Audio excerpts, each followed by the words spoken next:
Ladies and gentlemen, yup, I'm back. So, it's been pretty random as to when and why and how I make videos. I'm gonna let it stay that way. But, by any means, let me just get into things because this is already my fourth take, which I usually also don't do. But I've been yapping. A lot. So the previous video was about 30 minutes. I'm gonna try and make this in 10. To get my point across and try and give you guys my point of view on the recent motions that King's Raid and its developers are making. Without further ado, let's go with it. If you guys want to, make sure 3rd of April, CBT application period. It will then end. It is now the 2nd of April. Make sure to do it if you want to play this game. 7th of April, CBT period. Invitation emails will be sent on the 3rd. Great. That's the registration. Now, obviously, there is 7,000 Doom posts on the Discord, and as I've said before, I don't think the Discord is a very big representation of things wrong or right. So I'm gonna give my 2 cents on it.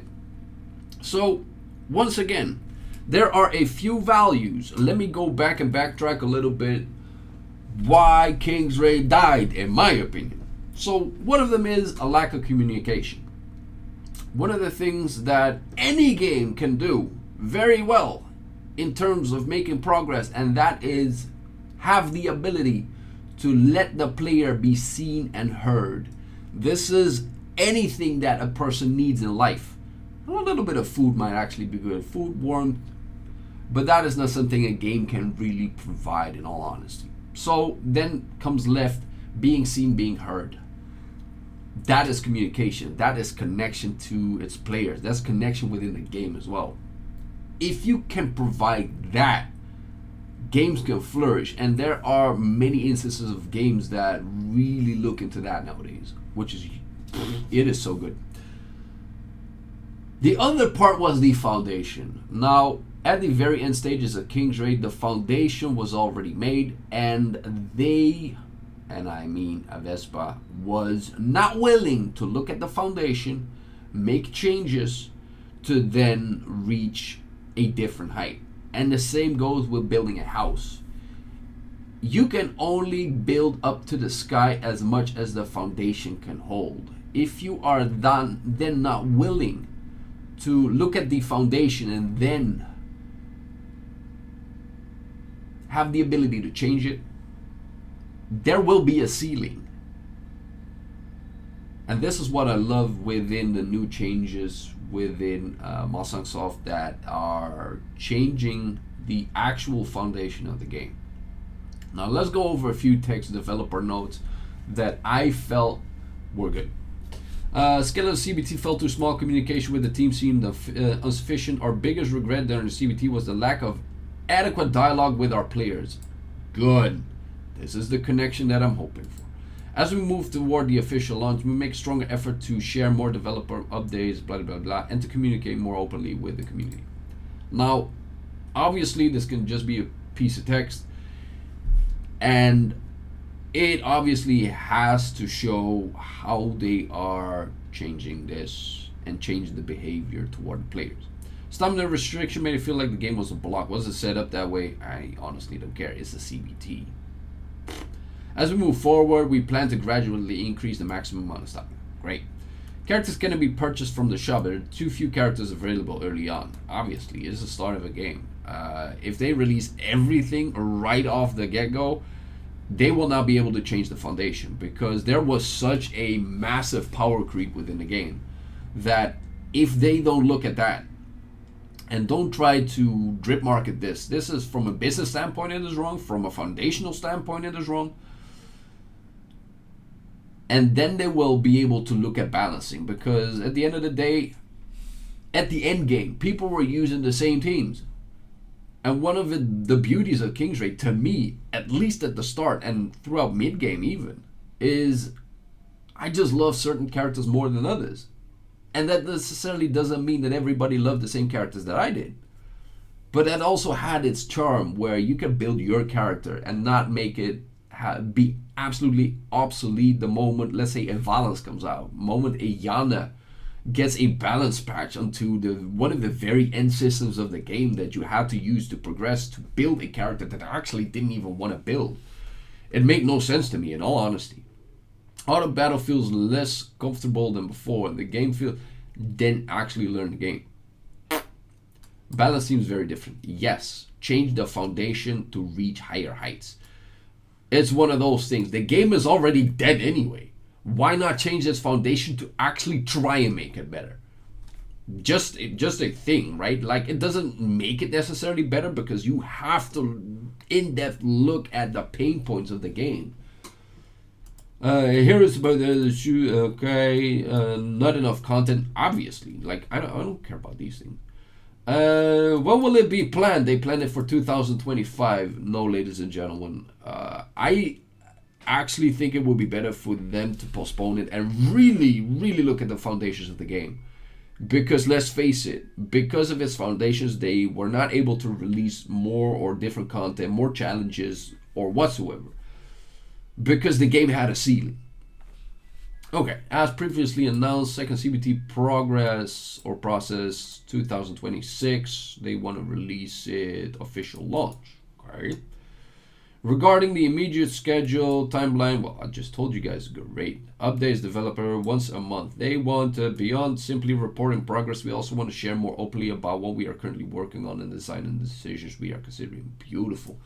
This is also part of the communication. A company that will tell you this is our vision, this is the course that we're aiming for, and then we'll be able to continue to engage with the community to more consistently going forward. If our opinions are then being heard, beautiful. What's the core philosophy? Now, this is also part of that vision. First, we want to ensure that no hero becomes obsolete. Didn't I just talk about this? Yes. Second, we want to respect the time and effort that players invested into develop. Yes. Honestly, so far I'm loving this. Strengthening role identity and value. Okay, rather than focusing purely on damage output comparisons, we are designing heroes that so that their unique mechanics such as debuff, crowd control, and elemental synergies can provide clear advantages in specific combat situations. Now, this to me is confusing because it doesn't add to no hero obsolete. I'll just let that sink in for a little bit, also for you guys. We also refining skill uptime functionality based on each hero's core role, blah, blah, blah. Okay, so very simple. We are going to change the heroes. Great. Because with all the non-hero damage bonanza life that some heroes provided, they became several times better than the ones that currently existed. And that was not okay. That power creep was disgusting. Okay. So yeah, they changed hero class, Frey, this and the third. I'm not going over this text because they actually said something about, oh, we want to change Frey to a 100% uptime of the shield to the 4 heroes, blah, blah, blah. And they changed this completely. I'm going down for a little bit. And they made this skill up to a single hero. Grant shield to the ally, not allies, with the highest damage dealt.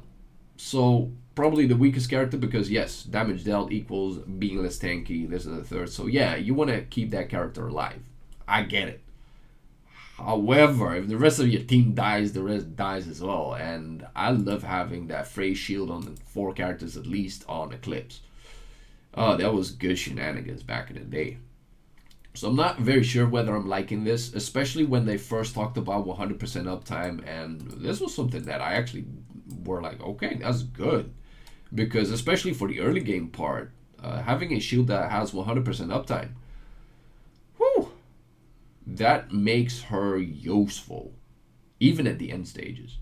Because you don't have to have, let's say, any cooldown reduction artifacts or a pocket watch, 5-star, whatever, to lower those cooldowns to make her useful even more. So I'm not sure whether I like this change, but like I said, I want them to test the game thoroughly and change the foundations of the game so that it will be able to reach higher heights. Hero acquisition. Now, this is something that I did love. Purchasing heroes directly through the shop. So, how to get your heroes completely different. Now you have to get your Pokeballs ready, and whenever there's one, you can throw it at them, or rubies or whatsoever. But they said it feels harder. Yeah, okay, good. Because harder doesn't necessarily mean bad. But then having to invest more into that certain hero that you have, I love it. And there's also multiple ways that they stated over here that you will be able. Introduction of the new affinity system. Players that will have additional ways to recruit heroes through various interaction-based methods. So imagine that there's multiple ways how to recruit heroes. That if you are a veteran player, that a new character comes out, then you can use different methods than, let's say, a newer player to then acquire a hero. Sounds good to me. Obviously, they said something about Ruby still being useful and this and that and the third. So for your pay-to-win people, I guess it's still possible. Friendly, free-to-play friendly economic system. Address the progression gap, blah, blah, blah. Now, I, for one, take everything that says free-to-play friendly, blah-de-blah-de-blah with a grain of salt. Because the game itself will show whether this is a cash grab or not. Whether the company is hungry for money or not. So whatever text is providing over here, I'm willing to believe. But I'm skeptical at the same time. So yeah, I guess we'll be able to see that within the future. And obviously this was one of the latest developments that they had within Frey. Showed all of her skills, new values, this and the third, and obviously there are people whose math is several times better than mine.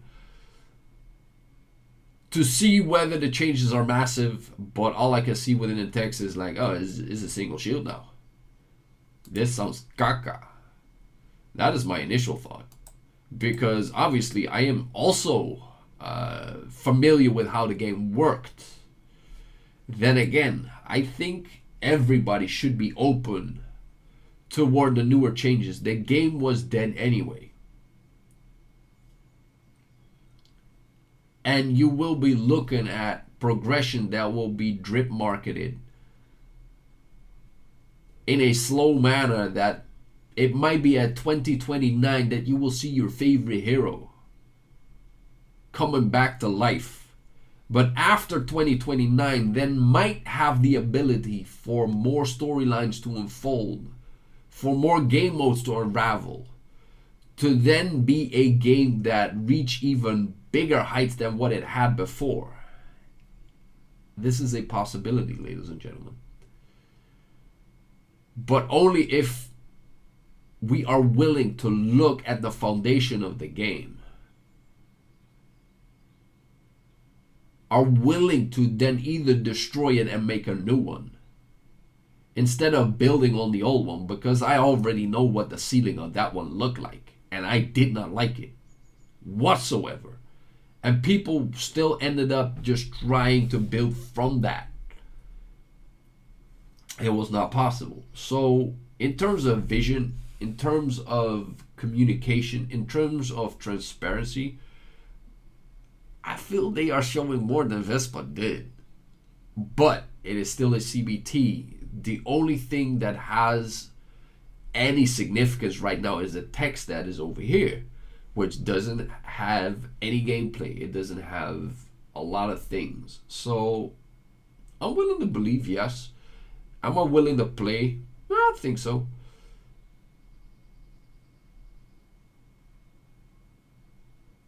Which also means that my official Doom post of the previous one, take that with a grain of salt. But also take this one with a grain of salt. I don't know what's going to happen. I really don't. So yeah. Let me know in the comments, what do you guys think? What do you think about my opinion as well on this whole matter? And maybe I overlooked some things because obviously I've been cruising through some text here and there to make sense of this all. I might have missed something crucial. Let me know. Put it down into the comments. But for now, have a good day. Till next time. Peace.